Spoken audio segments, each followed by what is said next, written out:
바이트비트 마인드캐스트입니다. 안녕하세요. 오늘 저희가 좀 깊게 파볼 주제는요. 인공지능 분야에서 요즘 주목받는 흐름인데요. 바로 대규모 개념 모델, 그 LCM이라고 부르는 겁니다. 이게 기존의 대규모 언어 모델, LLM과는 뭔가 좀 다른 거라고 하더라고요. 네, 맞습니다. 그 LLM, 그러니까 대규모 언어 모델은 보통 이제 토큰 단위로 정보를 다루잖아요. 단어나 뭐 글자 조각 같은 거요. 근데 사실 사람은 개념 중심으로 세상을 이해하고 생각하거든요. LCM은 바로 이 기계랑 사람 사이의 그 간극, 그걸 좀 메워보려는 시도라고 보시면 됩니다. 아, 그렇군요. 약간 우리가 뭐 발표 자료 같은 거 만들 때 그 모든 단어를 막 줄줄 외우는 게 아니잖아요. 핵심 개념 잡고 아이디어 중심으로 구성을 한 다음에 뭐 필요하면 표현은 좀 다르게 쓸 수도 있는 거고 그런 거랑 비슷한 느낌이네요. 네, 아주 정확한 비유입니다. 그럼 오늘 시간에는 이 LCM이 도대체 왜 필요한 건지, why, 그리고 이게 어떤 원리로 돌아가는 건지, what and how, 또 그래서 이게 뭘 할 수 있는지, so what, 이런 이야기들을 좀 나눠보면 좋겠네요. 좋습니다. 그럼 우선 왜 LCM이라는 게 나왔을까? 그 배경부터 좀 봐야겠죠. 기존 LLM 방식이 뭐가 좀 아쉬웠는지 그 한계부터 살짝 짚어볼까요? 네. LLM이 진짜 뭐 엄청나긴 한데, 근데 가끔 답답할 때도 있긴 해요.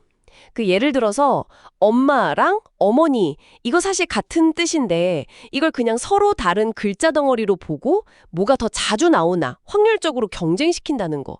그 표면 형태 경쟁이라고 하셨죠. 그런 문제가 좀 있는 것 같아요. 네, 바로 그겁니다. 의미는 똑같은데 표현 형태만 다르다는 이유로 이걸 별개의 것으로 취급을 해버리니까 진정한 의미 자체를 이해하는 데는 좀 한계가 생기는 거죠.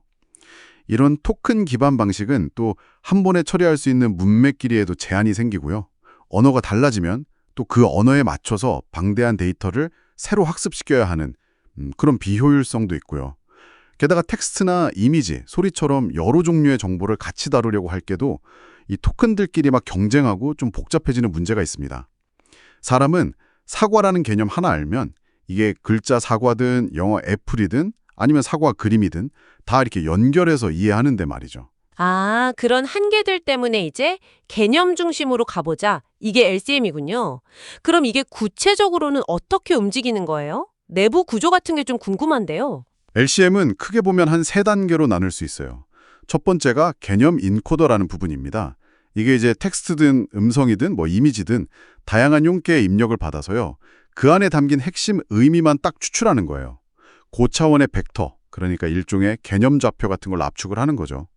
언어나 형식에는 상관없이요. 입력 데이터가 뭐든 간에 그걸 언어나 형식을 뛰어넘는 순수한 의미 값으로 바꿔준다. 이 말씀이시죠? 네, 맞습니다. 그리고 이 개념 좌표가 의미 공간, semantic space라는 아주 추상적인 공간에서 다뤄져요.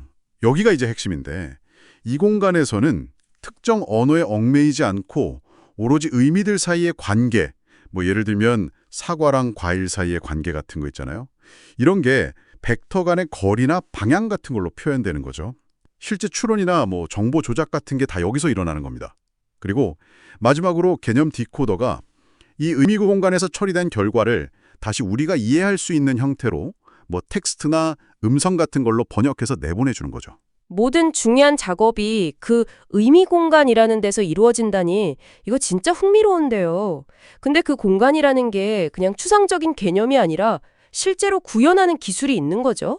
아까 소나 같은 거 말씀하셨는데 소나가 정확히 뭔가요? 아, 네. 소나. 이게 그 Sentence Level Multimodal and Language Agnostic Representations의 약자인데요. SONAR. 쉽게 말하면 여러 언어로 된 텍스트나 음성 데이터를 전부 다 같은 의미 공간 안에다가 표현할 수 있게 해주는 그런 임베딩 기술 중 하나예요. 덕분에 이제 LCM이 한 200개가 넘는 언어랑 또 다양한 종류의 데이터를 막 넘나들면서 개념을 처리할 수 있는 그런 기반을 갖추게 되는 거죠. 이야, 이건 뭐 진짜 언어의 장벽을 그냥 넘어버리는 거네요. 그럼 이런 의미 공간에서 개념을 다루는 구체적인 방식도 뭐 하나만 딱 정해진 건 아니겠군요? 네, 그렇죠. 아직 연구 중인 분야라서요.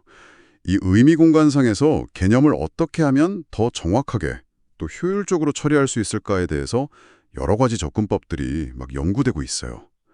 어떤 방식은 이제 개념 표현의 정확도를 높이는 데 좀 더 집중하고 또 다른 방식은 뭐 계산 속도라든지 메모리 효율성 같은 걸 개선하는 데 초점을 맞추고 있고 뭐 확산 모델 기반이라든지 양자와 같은 기법도 쓰이고요. 아직은 계속 발전하고 있는 중입니다. 이렇게 개념 단위로 움직이니까 이걸 응용할 수 있는 분야도 정말 넓어질 것 같아요. 단순히 뭐 성능이 좋아진다 이런 차원을 넘어서서 어떤 새로운 가능성 같은 걸 좀 기대해 볼 수 있을까요? 가능성은 정말 많죠. 예를 들면 아주 긴 글 있잖아요. 뭐 논문이라든지 기술 보고서 같은 거 쓸 때 처음부터 끝까지 그 개념적인 일관성을 유지하는 게 훨씬 쉬워질 거예요. 번역이나 요약 같은 경우도 그냥 단어 대 단어로 바꾸는 게 아니라 의미 중심으로 하니까 훨씬 자연스럽고 정확도도 높아질 수 있고요.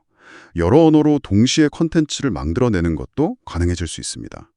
그리고 무엇보다 중요한 건 텍스트, 음성, 이미지 같은 걸 그냥 따로따로 보는 게 아니라 이걸 개념 수준에서 통합적으로 이해하고 활용하는 게 가능해진다는 점이에요.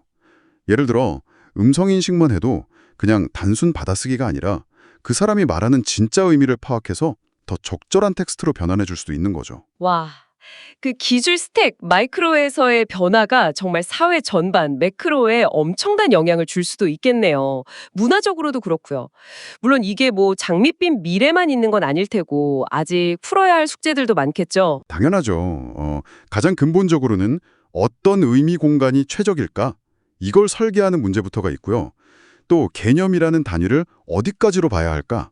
뭐 문장 단위, 단락 단위, 아니면 더 큰 의미 덩어리 이런 기준 설정 문제도 남아 있습니다.